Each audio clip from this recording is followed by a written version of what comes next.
juga. Panas banget ya udaranya. Asli panas banget. Macet lagi kan tadi di jalan ini. Dari mana sebelumnya? Dari ini itu loh. Dari sini jauh banget. Berapa lama perjalanan? Tadi aslinya kan setengah jam, tapi karena macet tadi 45 menit berarti. Panas banget jalan. Allah, capek banget ya pasti. Banget. Orang-orangnya rame ya pada harus pulang kerja. Iya, baik berangkat lagi kan habis zuhur ini. Oh iya ya. Sebelumnya selamat siang, saya di sini Jessi Mamanda, selaku konselor yang akan menemani konseling Anda pada siang hari ini. Jadi pada pertemuan kali ini kita langsung saja berlangsung dengan suasana yang nyaman dan semoga kita bisa saling terbuka sehingga kita dapat menyelesaikan masalah dari Mas pada siang hari ini ya. Nah sebelumnya Masnya sendiri namanya siapa ya? Oh, kalau nama saya Fahri, panggilannya. Iya Mas Fahri, namanya Fahri siapa? Fahri ini Arifin. Fahri Arifin. Mas Fahri punya berapa saudara? Sini 2 bersaudara, saya lahir punya abang. Oke. Nah sebelum kita membahas lebih dahulu, saya di sini akan menjelaskan terkait asas-asas pada proses konseling. Yang pertama yaitu ada kerahasiaan, di mana semua cerita dan informasi yang Mas Fahri obrolin sama saya saat ini tidak akan ada yang tahu selain kita berdua. Dan saya harap pada proses konseling ini Mas Fahri bisa terbuka, jadi kita sama-sama bisa saling bekerja sama menemukan jalan dari permasalahan Mas Fahri. Dimana untuk sebelum kita masuk, kondisi Mas Fahri gimana hari ini? Sehat atau sakit atau mungkin ada masalah lain? Jadi kita biar bisa lebih fokus buat konseling hari ini. Jadi saya pengen tahu gimana pikiran Mas Fahri. Kalau kondisi sekarang sih badannya sehat, terus pikirannya bingung. Pikirannya bingung. Selain itu capek juga ya? Capek juga ini. Nah, jadi sebelumnya Mas Fahri, sebelum kita masuk ke sesi konseling, di sini saya mau bertanya, untuk sesi konselingnya Mas Fahri mau berapa menit? Kalau saran dari ibunya itu berapa? Oh, saya ada biasanya kalau untuk satu sesi konseling itu 30 menit. Mas Fahri kira-kira setuju atau mungkin keberatan? Oh, setuju. Segitu aja kayaknya sudah cukup. Jadi kita akan melakukan sesi konseling selama 30 menit. Mas Fahri sendiri gimana kesehariannya? Sekarang kan masih sibuk sekolah ya? Masih sekolah. Terus kalau pulang sekolah kadang langsung ini nyambi kerja dikit-dikit lah buat nambah-nambah jajan di bengkel itu. Sama kalau emang hari libur ada job kayak bongkar apa gitu pasti langsung ikut diajar sama yang punya bengkel itu. Keren banget. Sebelumnya bongkar-bongkar mesin itu emang hobi atau gimana? Dulu iseng ikut teman kelas SMP, tapi kok asik juga ya. Terus kelas 3 SMP itulah udah mulai beli buku itunya, udah emang mempelajari. Oh, tapi waktu SMA-nya lebih ke SMA, masuk SMA bukan ke SMK? Iya, nggak dibolehin juga itu. Oh, nggak dibolehin SMA. gitu. Terus Mas Fahri sempat berontak juga nggak ke orang tua kalau di SMA nih aku nggak milih gitu, aku harus masuk SMA karena pilihan orang tua gitu? Iya udah, tapi ya udah memang udah Oh. tahu didaftarin, Ya. tahu udah keterima di situ. Jadi sebelum masuk juga saya pengen tahu sebelumnya Mas Fahri ada masalah apa? Masalah inilah ya kan sekarang ini posisi saya kan udah kelas 12. Mau nyari ini ya jurusan sama kampus? Ya kalau pengennya orang tua masuk di jurusan ini pendidikan. Kalau dari saya sendiri kurang sama jurusan itu. Nggak merasa cocok di jurusan pendidikan ya? Iya. Mas Fahri sebelumnya pengen apa? Pengen masuk jurusan apa? Jurusan teknik. Oh, jurusan teknik apa itu? Teknik ini mesin. Teknik mesin. Sebelumnya udah punya passion itu atau emang suka aja sama dunia mesin? Suka aja dari SMP kan, emang udah suka bongkar-bongkar motor gitu. Itu bongkar-bongkar motornya bener-bener bisa hidup, bisa nyala atau? Ya bongkar-bongkar iseng tapi udah tahu teorinya sedikit-sedikit. Oh, udah tahu teorinya sedikit-sedikit. Jadi merasa udah punya passion ya di dunia Iya. pendidikan. Kalau mau lanjut kuliah, kira-kira mau kuliah di mana? Di ITERA sih pengen dari dulu. Oh, di ITERA. Sebelumnya udah ada koordinasi belum dari pihak sekolah terkait siswa-siswanya yang pengen masuk kuliah nih? Kayak kira-kira dari guru tuh udah ada arahan, kelihatan nih anak ini nih punya passion di sini, jurusan ini cocok kampus ini cocok. Oh udah. Udah ada. Maka itu emang guru yang nyaranin di situ kalau Gurunya mungkin juga ngambil nyaranin. teknik ngambil di teras itu. Terus permasalahan Mas Fahri tadi bilang orang tuanya ya Iya, setuju, nggak setuju, maksudnya di kurang. jurusan BK. Kenapa Pendidikan orang BK. tuanya pengen anaknya masuk di jurusan pendidikan? Karena pengen anaknya PNS ya. Iya mungkin. Oh iya, jadi masih menjadi apa namanya, anggapan bahwa mungkin berkuliah di jurusan guru dan bekerja di dunia apa ya, dunia sipil itu lebih ini Lebih menguntungkan yang di guru. lebih menjamin lah Iya ya. lebih menjamin. Terus ini Mas Fahri sendiri gimana kesehariannya? Sekarang kan masih sibuk sekolah ya? Masih sekolah. Terus kalau pulang sekolah kadang langsung ini nyambi kerja dikit-dikit lah buat nambah-nambah jajan di bengkel itu. Sama kalau emang hari libur ada job kayak bongkar apa gitu pasti langsung ikut diajar sama yang punya bengkel itu. Oh, keren banget.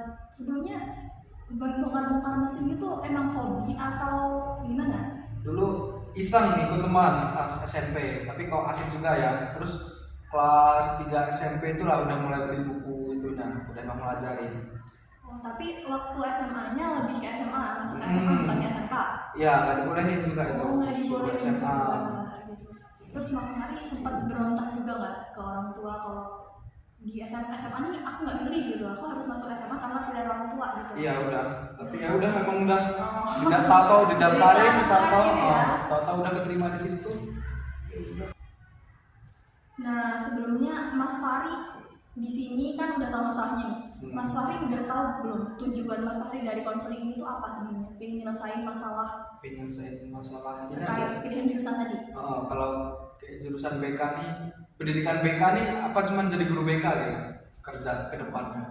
Sebenarnya kalau untuk prospek kerja lumayan luas ya Mas Fahri untuk guru BK sendiri. Cuma itu tadi hampir nggak cuma jurusan BK sih, semua jurusan itu prospek kerja lumayan luas. Dan kadang nggak sesuai juga sama apa jurusan kita waktu buat kerja, karena di dunia kerja itu lebih mengutamakan terkait visi dan juga misi hidupnya ya. Bagaimana caranya bekerja.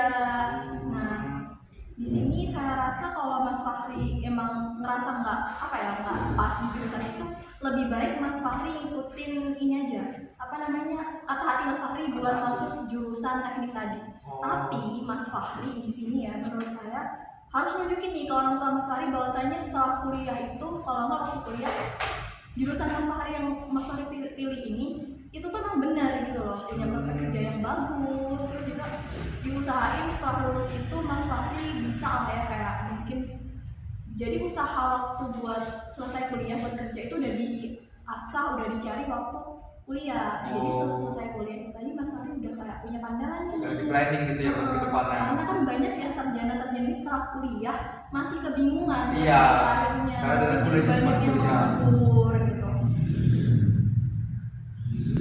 Jadi Mas Fahri sudah tahu ya tujuannya apa dari konseling ini.